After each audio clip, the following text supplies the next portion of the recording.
3 फरवरी 1954 प्रयागराज कुंभ, यहाँ पे 1000 से ज्यादा मौतों की लोगों ने बताया, लेकिन सरकार ने आंकड़ा दिया 300 का। और उसमें भी कांग्रेस ने कहा था कि कुछ भिखारी लोग थे जो भगदड़ में मर गए। 14 अप्रैल 1986 हरिद्वार हरिद्वार में कुंभ हुआ। नहीं नहीं नहीं, सुनिए, हरिद्वार महाकुंभ में भी भगदड़ मची, जहां पे मुख्यमंत्री वीर बहादुर सिंह थे। वहां पे सैकड़ों लोगों ने बताया सैकड़ों लोग मारे गए, लेकिन आंकड़ा आया केवल 200 लोग मारे गए हैं। ठीक। 2003 नासिक में भगदड़ मची थी, वहां पे ये बोला गया था 150 से 200 लोग मारे गए, आंकड़ा आया 39 लोग मारे गए। 2010 हरिद्वार में साधु संतों और भक्तों के बीच में टकराव हुआ, जिसके बाद आंकड़ा आता है 7 का, लेकिन लोग जो प्रत्यक्षदर्शी थे आसपास के, उनका कहना था कि कम से कम 100 से ज्यादा लोग मारे गए।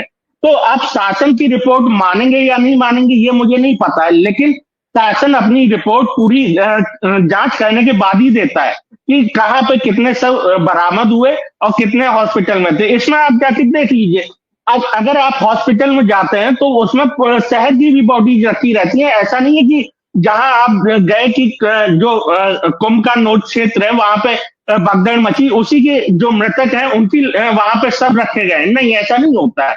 और शवों की बाकायदा ऐसा नहीं होता है कि ये प्रयागराज कुंभ से लाया गया है, ये फलानी गली से। बाकायदा रजिस्टर मेंटेन रहता है कौन कहां से लाया गया है, आप उसको देख सकते हैं। उसको क्यों नहीं देख रहे हैं आप लोग? जाके चेक करिए उसको। लाशों के ऊपर तो टैगिंग होती है कि फलाना नंबर दिखाना नंबर, वो टैगिंग रजिस्टर में अंकित होती है कि ये लाश कहां से आई है, ये मृत शरीर मृत व्यक्ति कहां से लाया गया है, वो रजिस्टर में दर्ज होता है। तो एक मॉर्चरी के अंदर कोई ऐसा तो है नहीं, कोई स्पेशल मॉर्चरी बनाई गई होगी प्रयागराज कुंभ के लिए कि यहाँ पे केवल कुंभ से जो लोग कुंभ में मृतक होंगे उनकी बॉडी लाई जाएगी, ऐसा तो है नहीं। मॉर्चरी में तो सभी के सब आते हैं। बिल्कुल बिल्कुल जी, आपकी बात स्वीकार कर ली। 1954 में कुंभ होता है, फिर आपने बताया कि वीर बहादुर का कुंभ होता है, फिर आपने बताया कि फला का कुंभ होता है। वीर बहादुर कितने दिन बाद मुख्यमंत्री के पद से हटा दिए गए, आंकड़ा निकाला आपने? पंडित जवाहरलाल नेहरू का कुंभ होता है, पंडित जवाहरलाल नेहरू ने लोकसभा में स्वीकार किया कि गलती थी मेरी।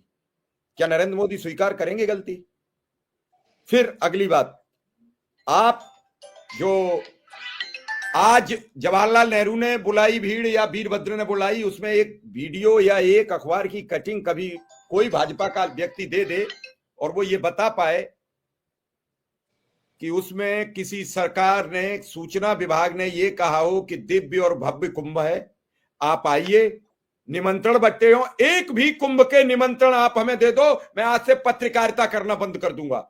फर्जी बातें नहीं, फर्जी बातें नहीं, मैं पत्रकारिता करना बंद कर दूंगा। और संगीत रागी जी का जो आप हवाला दे रहे थे, संगीत रागी जी को बुलाइए हमारे प्रोग्राम में और बैठे हम और वो सबूत लेके, एक कुंभ में व्यापारियों को मुख्यमंत्री जी ने बांटे, विदेश निमंत्रण पत्र गए, अधिकारियों के द्वारा वीवीआईपी पास दिए गए। 1954 में हादसा होने के बाद निरस्त कर दिया गया था और डीजीपी रह चुके बीएन राय ने साफ कह दिया कि जब नारायण दत्त तिवारी मुख्यमंत्री थे, इलाहाबाद में कुंभ लगा हुआ था, तब मैंने कहा, कुछ नेता और विधायक मुझे फोन कर रहे हैं, उन्होंने मना कर दिया था किसी को नहाना हो नहाए, ना नहाना हो मत नहाए। क्या बात आप करते हो? इतने लोग मर गए और आप हवाला दे रहे हो। क्या उन्हीं की तरह भाजपा का भी नकारा कराओगे?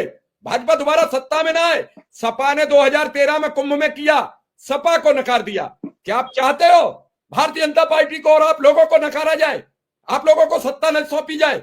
जो सपा ने गलती की वही आप कर रहे हो और वही फिर आज अधिकारियों के साथ मिलकर गेम खेल रहे हो। क्या चाहते हो कि सत्ता ना मिले अगली? देखो जी, मैं स्पष्ट कहना चाहूंगा, मैंने बिल्कुल स्टार्टिंग में ही सभी मृतकों के लिए अपनी संवेदनाएं व्यक्त की और श्रद्धांजलि अर्पित की। तो जाहिर सी बात है, मैं मान रहा हूँ, मेरी पार्टी मान रही है, मेरी सरकार मान रही है।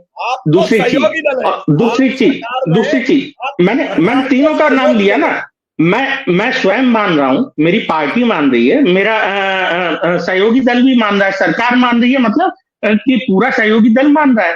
ठीक है, यहाँ पे मैं एक चीज स्पष्ट कर दूं, जो सनातन परंपरा में विश्वास न करने वाले लोग हैं वो वहां पे फोटो खिंचवाने जा रहे थे। अगर आप नेहरू जी का नाम ले रहे हैं या बाकी लोगों का नाम ले रहे हैं, कि उन्होंने उसको आयोजन को अपने साथ वो ले जाके कुंभ के बीच में निकल रहे थे, हाथी घोड़े ले जाके हाथियों पर बैठ के कुंभ से सवारी निकाली जा रही थी कांग्रेस के सभी मुख्यमंत्रियों की, जब वीर बहादुर सिंह थे मुख्यमंत्री। और ये उनकी गलती थी, क्योंकि पहले से ही ये चीज तय हो गई थी कि इस तरह के जिस दिन स्नान होता है, बड़ा स्नान होता है, कोई भी मौनी अमावस्या का हो या बसंत पंचमी का हो या कोई भी स्नान हो, उस दिन कोई भी वीआईपी नहीं होता है।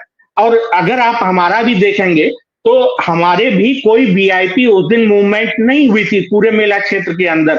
आप एक नाम निकाल के दिखा दीजिए कि वीआईपी मूवमेंट हुई।